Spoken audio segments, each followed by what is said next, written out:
My name is David Beecham. I am a graduate of New St. Andrews class of 2002. I am reading from Richmond Lattimore's translation. Book 11.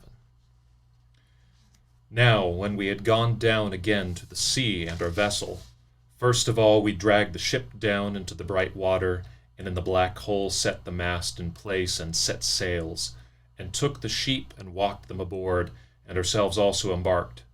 But sorrowful and weeping big tears, Circe of the lovely hair, the dread goddess who talks with mortals, sent us an excellent company, a following wind filling the sails to carry from astern the ship with the dark prow. We ourselves over all the ship, making fast the running gear, sat still and let the wind and the steersman hold her steady. All day long her sails were filled as she went through the water, and the sun set and all the journeying ways were darkened. She made the limit, which is of the deep-running ocean. There lie the community and city of Cimmerian people, hidden in fog and cloud. Nor does Helios, the radiant sun, ever break through the dark to illuminate them with his shining, neither when he climbs up into the starry heaven, nor when he wheels to return again from heaven to earth.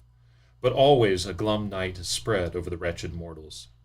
Making this point, we ran the ship ashore, and took out the sheep, and ourselves walking along by the stream of the ocean until we came to that place of which Circe had spoken. There Perimedes and Eurylocos held the victims fast, and I, drawing from beside my thigh my sharp sword, dug a pit of about a cubit in each direction, and poured it full of drink offerings for all the dead, first honey mixed with milk, and second pouring with sweet wine, and third water, and over it all I sprinkled white barley. I promised many times to the strengthless heads of the perished dead that, returning to Ithaca, I would slaughter a barren cow, my best, in my place, and pile the pyre with treasures, and Tiresias apart would dedicate an all-black ram, the one conspicuous in all our sheep flocks.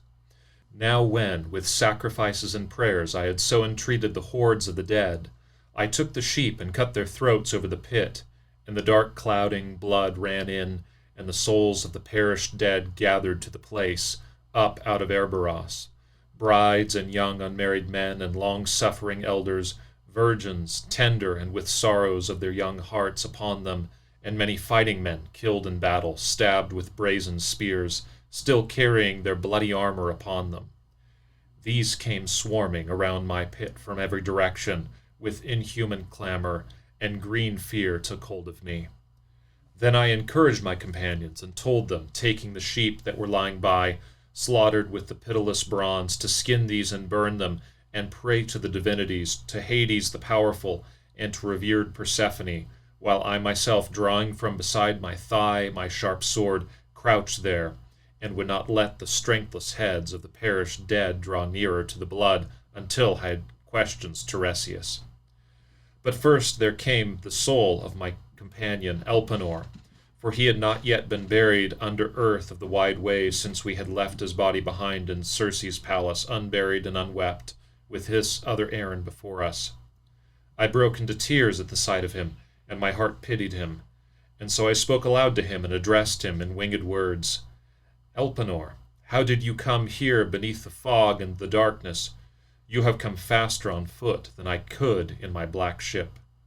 So I spoke, and he groaned aloud and spoke and answered, Son of Laertes and seed of Zeus, resourceful Odysseus, the evil will of the spirit and the wild wine bewildered me.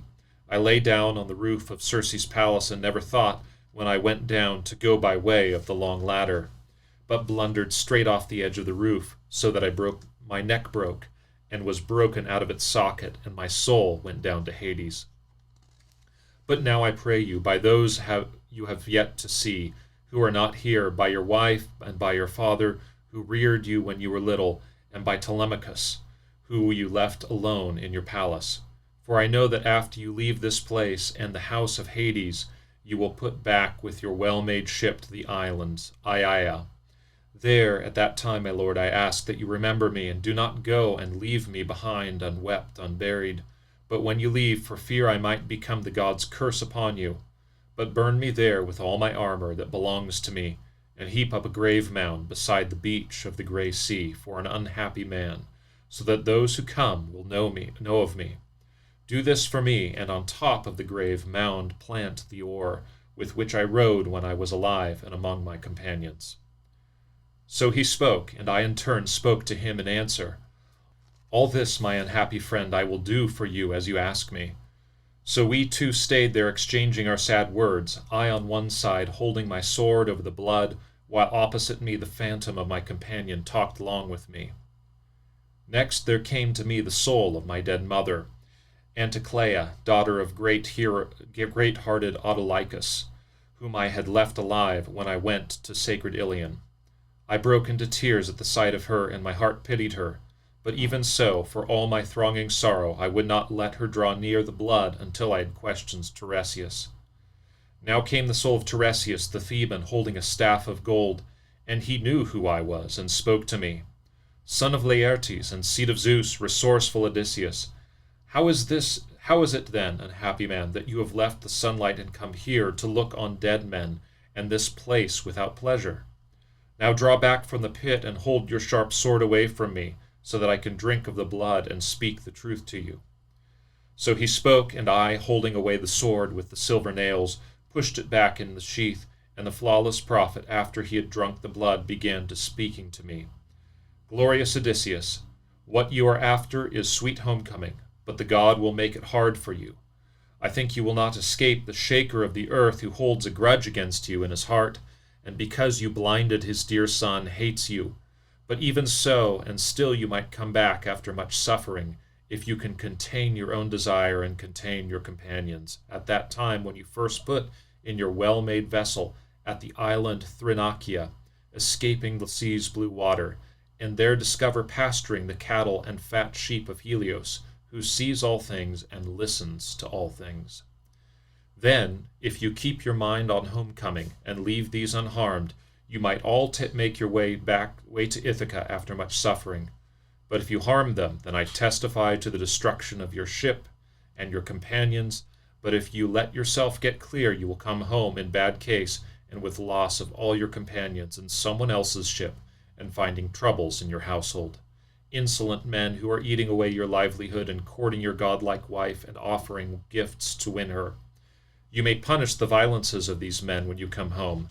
But after you have killed these suitors in your own place, either by treachery or openly with the sharp bronze, then you must take up your well-shaped oar and go on a journey until you have come to where there are men living who know nothing of the sea, and who eat food that is not mixed with salt, who never have known ships whose cheeks are painted purple, who never have known well-shaped oars, which act for ships as wings do. And I will tell you a very clear proof, and you cannot miss it. When, as you walk, some other wayfarer happens to meet you, and says you carry a winnow fan on your bright shoulder, then you must plant your well-shaped oar in the ground, and render ceremonies sacrifice to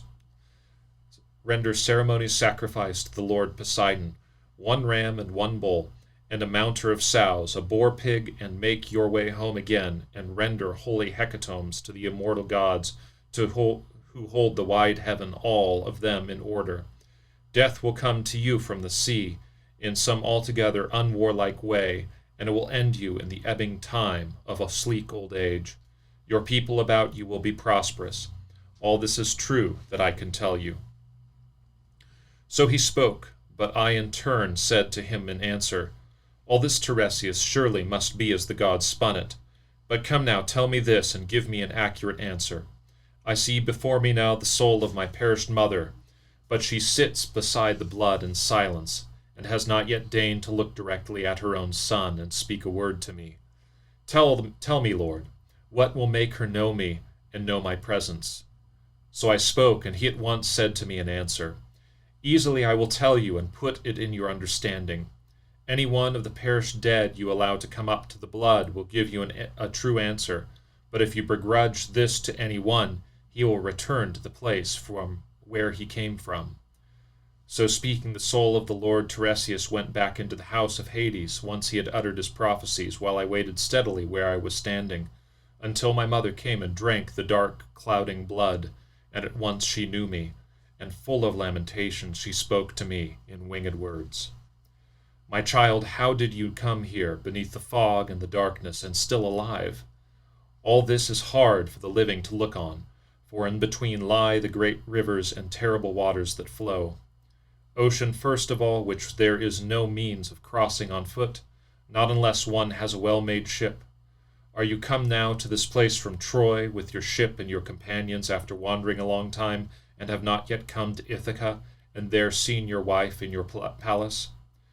So she spoke, and I in turn said to her in answer, Mother, a duty brought me here to the house of Hades.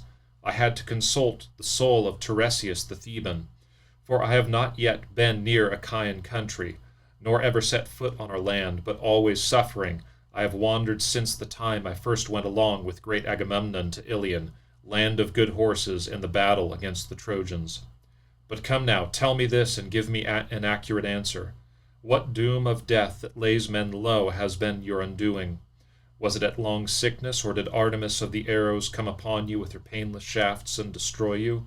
And tell me of my father and son whom I left behind. Is my inheritance still with them, or does some other man hold them now, and thinks I will come no more?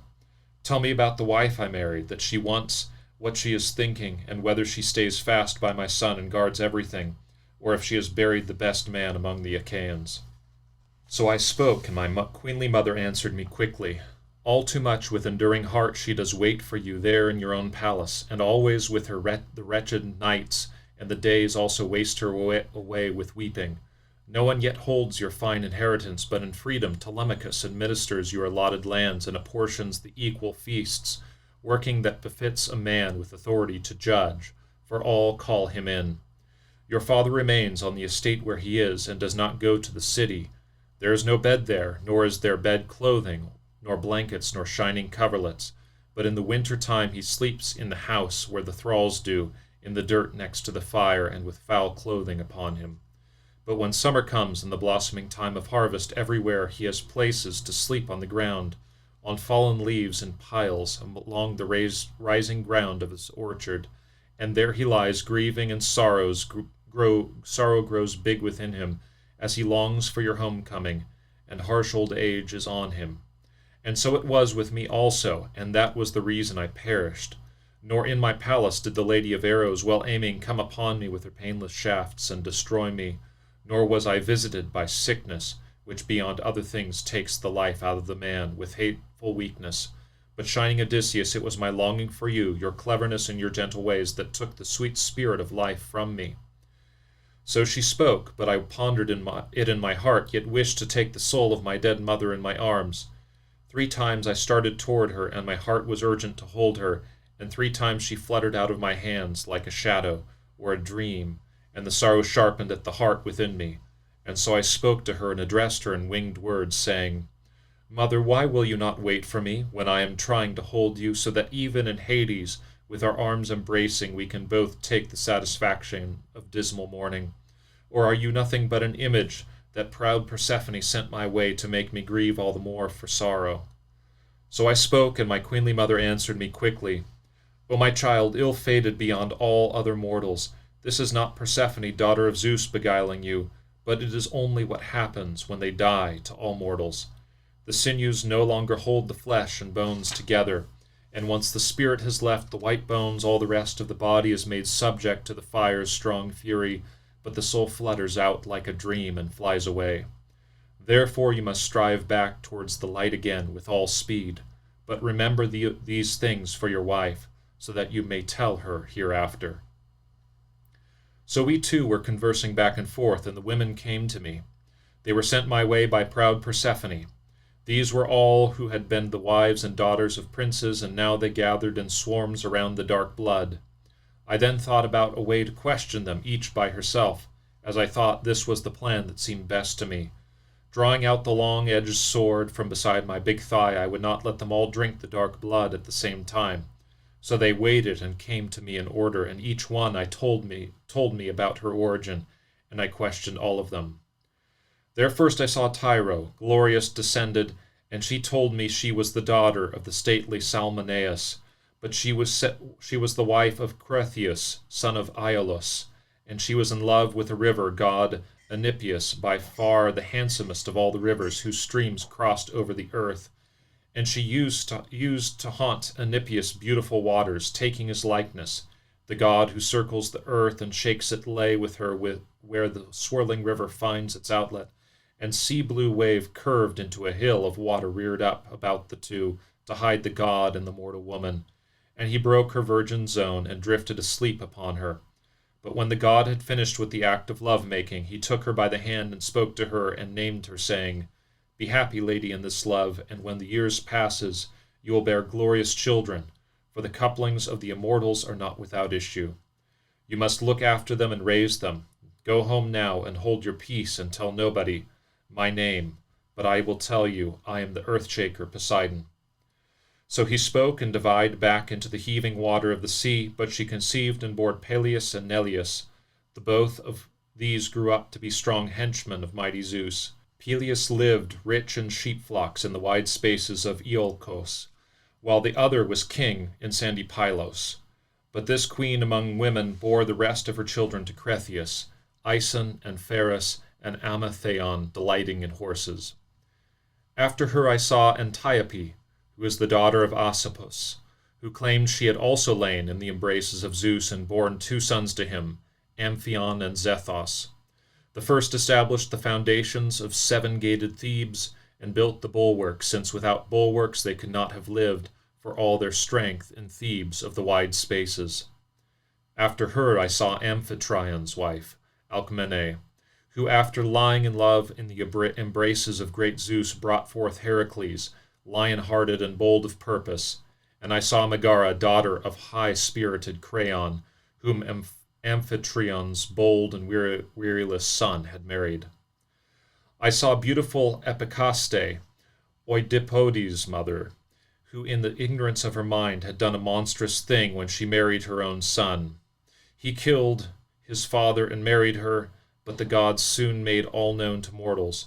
But he, for all his sorrows, in beloved Thebes continued to be lord over Cadmeans all through the bitter designing of the gods, while she went down to Hades of the gates, the strong one, knotting a noose and hanging sheer from the high ceiling in the constraint of her sorrow, but left to him who survived her all the sorrows that are brought to pass by a mother's furies. And I saw Chloris, surpassingly lovely, the one whom Neleus married for her beauty, and giving numerous gifts to win her. She was the youngest daughter of Iasus' son Amphion, who once ruled strongly over Orchomenos of the Minyae. So she was queen of Pylos, and she bore him glorious children, Nestor and Chromios and proud Periclymenos. Also she bore that marvel among mortals, majestic Pero, whom all the heroes round about courted, but Neleus would not give her to any, unless he could drive away the broad-faced, horn-curved cattle of strong Iphicles out of Phylake. It was hard to do, and only the blameless seer Melampus undertook it, but he was bound fast by hard destiny of the god, and painful fetters on him and the loutish oxherds. But when the months and days had come to an end, and the year had gone full circle, and come back with the seasons returning, then strong Iphicles released him, and he had told him all the prophecies he knew, and the will of Zeus was accomplished.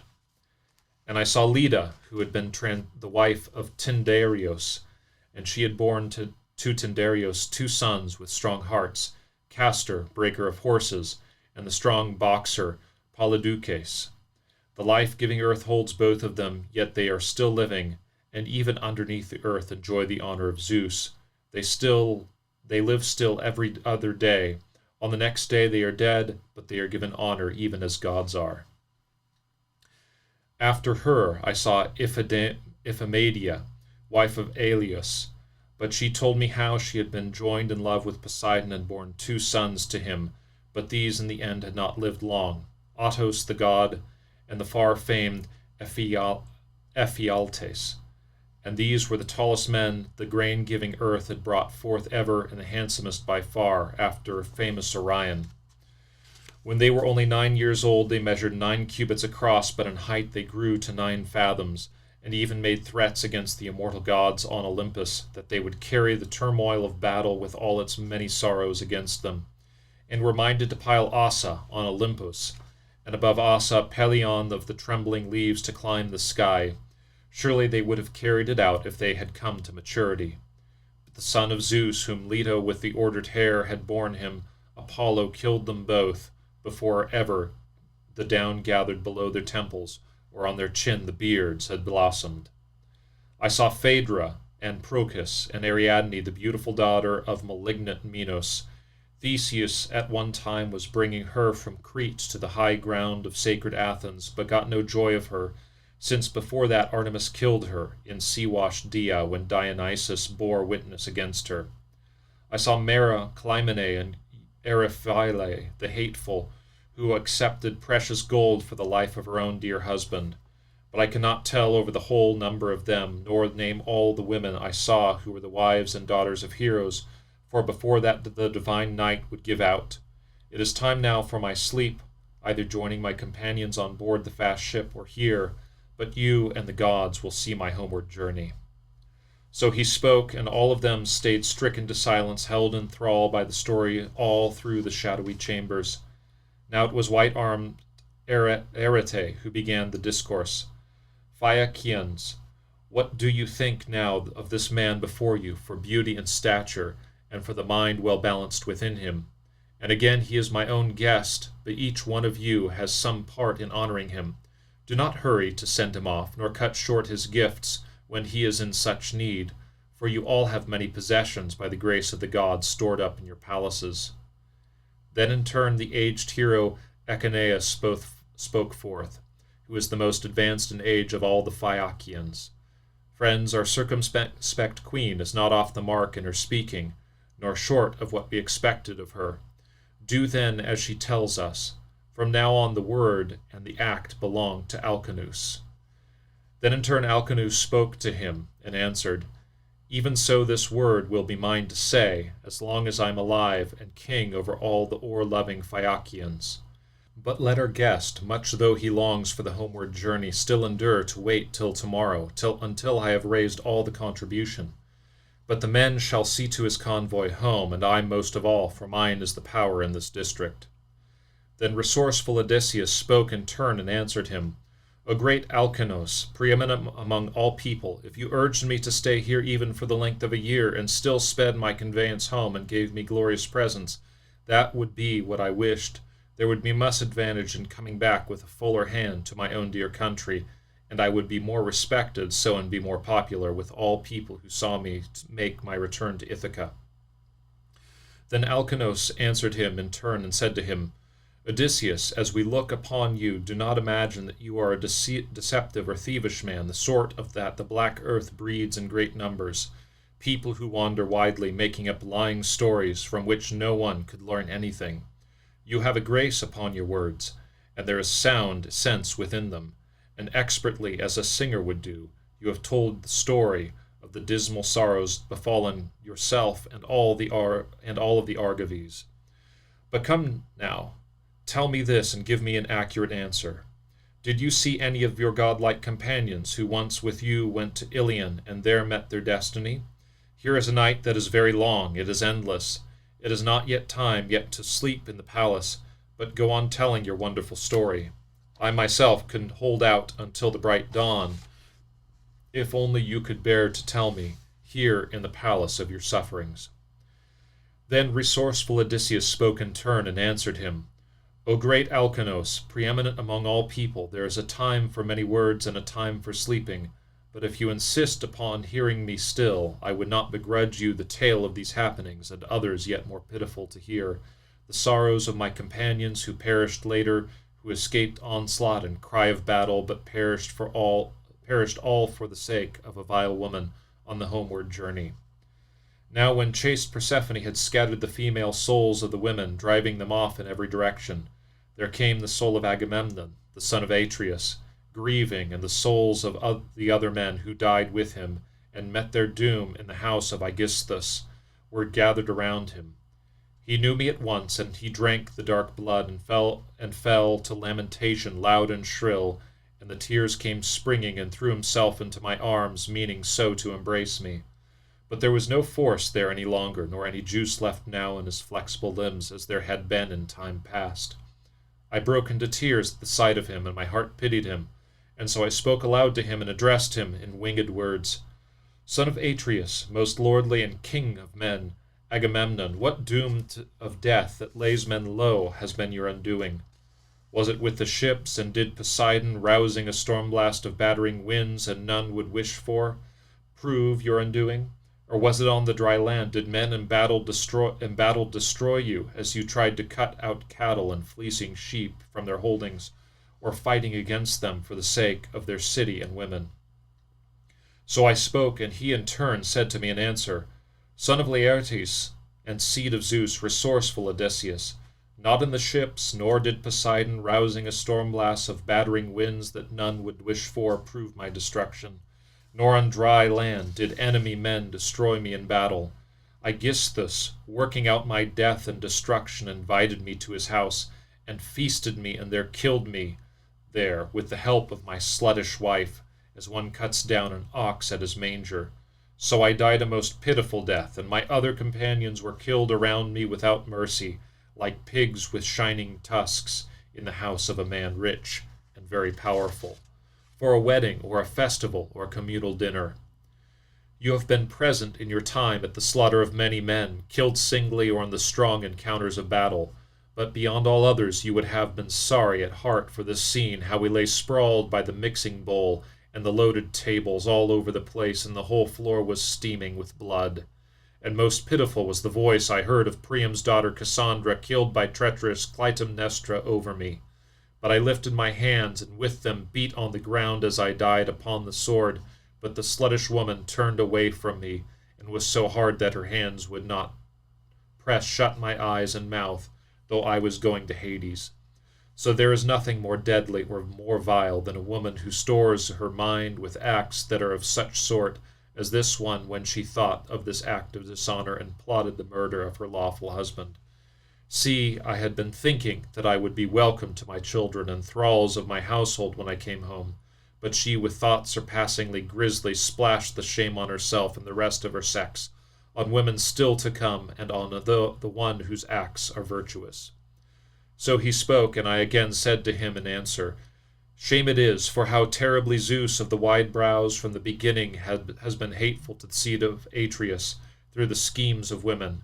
Many of us died for the sake of Helen, and when you were far, Clytemnestra plotted treason against you. So I spoke, and he in turn said to me in answer, So by this do not be easy even with your wife, nor give her an entire account of all you are sure of. Tell her part of it, but lest the rest be hidden in silence. And yet you, Odysseus, will never be murdered by your wife. The daughter of Icario's circumspect Penelope is all too virtuous, and her mind is stored with good thoughts. Ah well, she was only a young wife when we left her, and went off to the fighting, and she had an infant child then at her breast. That child now must sit with the men and be counted.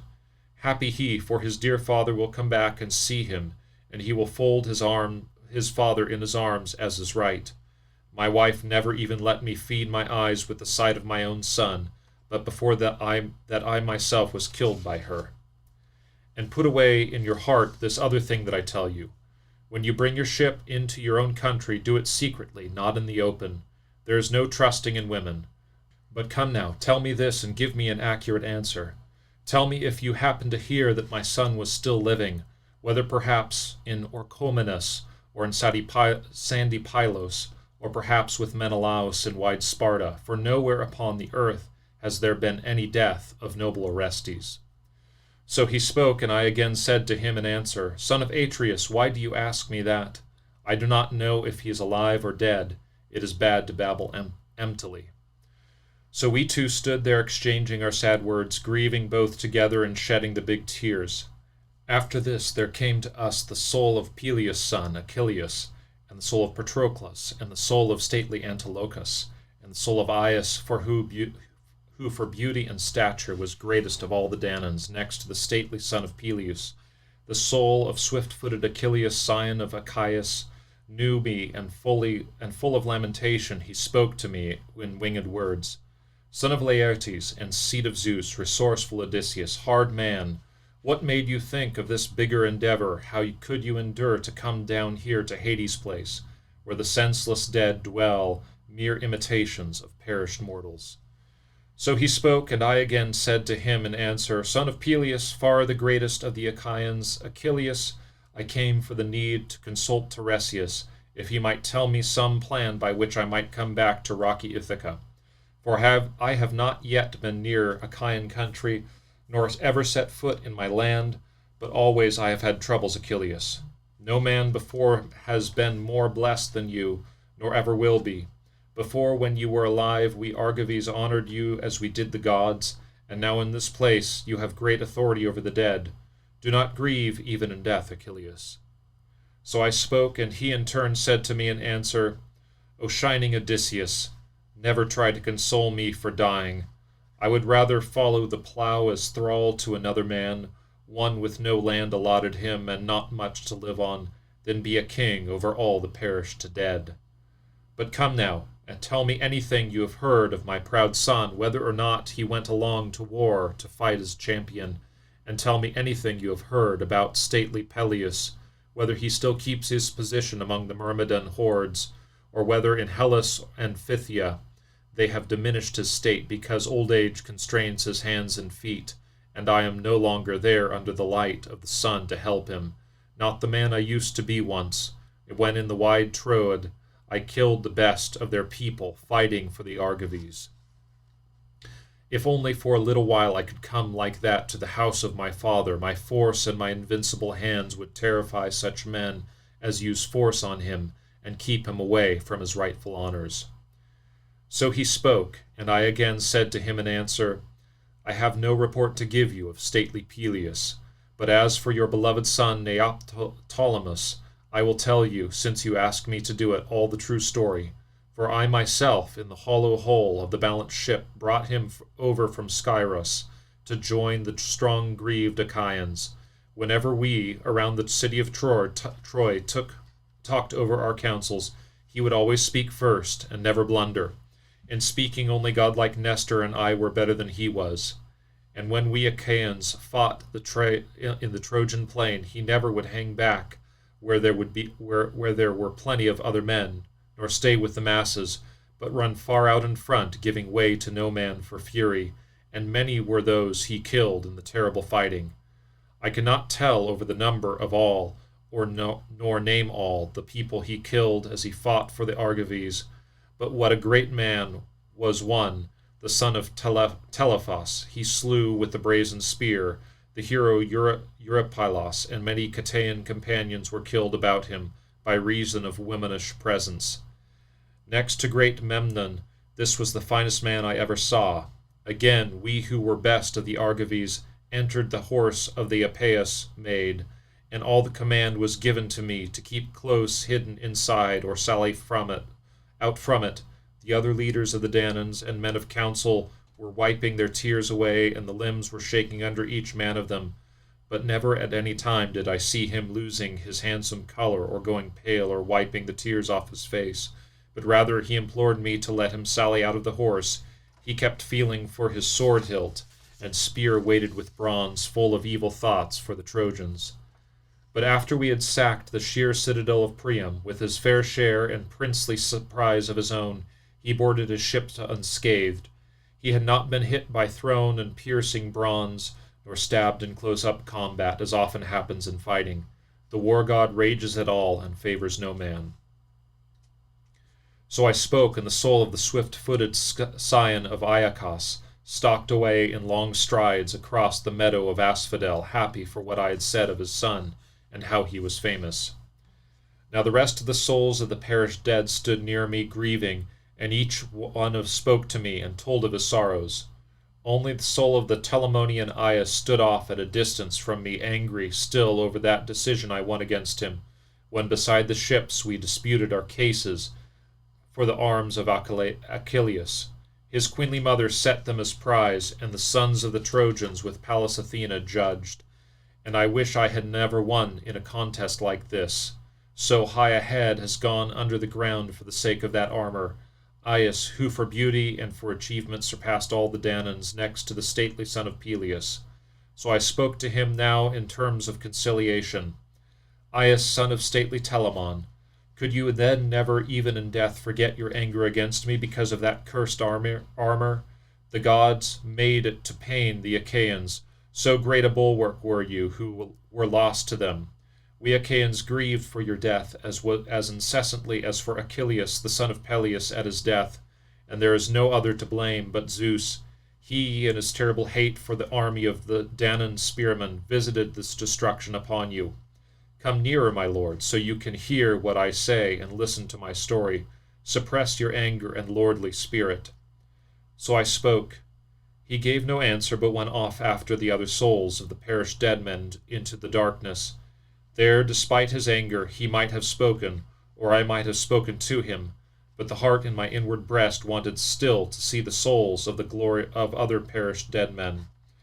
There I saw Minos, the glorious son of Zeus, seated holding a golden scepter and issuing judgments among the dead, who all around the great lord argued their cases, some sitting and some standing by the wide-gated house of Hades. After him I was aware of the gigantic Orion, in the meadow of Asphodel, rounding up and driving together wild animals he himself had killed in the lonely mountains, holding in his hands a brazen club forever unbroken.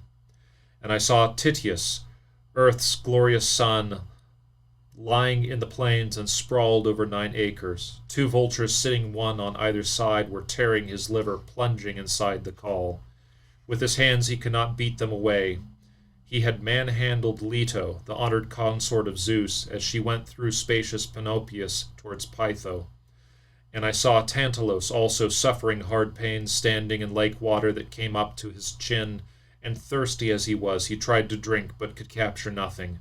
For every time the old man tried to drink, stooping over, the water would drain away and disappear, and the black earth showed at his feet, and the divinity dried it away. Over his head, trees with lofty branches had fruit like a shower descending, pear trees and pomegranate trees, and apple trees with fruit shining, and figs that were sweet, and olives ripened well. But each time the old man would straighten up and reach with his hands for them, the wind would toss them away towards the clouds overhanging. Also I saw Sisyphus. He was suffering strong pains, and with both arms embracing the monstrous stone, struggling with his hands and feet alike. He would try to push the stone upward to the crest of the hill, but when it was on the point of going over the top, the force of gravity turned it backward, and the pitiless stone rolled back down to the level. He then tried once more to push it up, straining hard, and sweat ran all down his body, and over his head a cloud of dust rose. After him I was aware of powerful Heracles, his image that is, but he himself among the immortal gods enjoys their festivals, married to sweet-stepping Hebe, child of great Zeus and Hera of the golden sandals. All around him was a clamor of the dead, as of birds scattering scared in every direction. But he came on like dark night, holding his bow bare with an arrow laid on the bowstring, and forever looking, as one who shot with terrible glances. There was a terrible belt crossed over his chest, and a golden baldric with marvelous works of art that figured upon it, bears and lions with glaring eyes, and boars of the forests, the battles and the quarrels, the murders and the manslaughters. May he who artfully designed them and artfully put them upon that baldric never again do any designing. He recognized me at once, as soon as his eyes had seen me, and full of lamentation he spoke to me in winged words. Son of Laertes and seed of Zeus, resourceful Odysseus, unhappy man, are you too leaning some wretched destiny such as I too pursued when I went still in the sunlight? For I was son of Cronian Zeus, but I had an endless spell of misery. I was made bondman to one who was far worse than I, and he loaded my difficult labors upon me. One time he sent me here to fetch the dog back, and thought there could be no other labor to be devised more difficult than that one. But I brought the dog up and led him from the realms of Hades, and Hermes saw me on my way with Pallas Athena. So he spoke and went back into the realm of Hades. But I stayed fast in place where I was to see if some other one of the generation of heroes who died before me would come, and I might have seen men earlier still whom I wanted to see, Perithous and Theseus, gods' glorious children. But before that the hordes of the dead gathered about me with inhuman clamor, and green fear took hold of me, with the thought that proud Persephone might send up against me some Gorgonish head of a terrible monster up out of Hades. So going back on board my ship, I told my companions also to go aboard, and to cast off the stern cables, and quickly they went aboard the ship and sat to the oarlocks, and the swell of the current carried her down the ocean river with rowing at first, but after that on a fair wind following.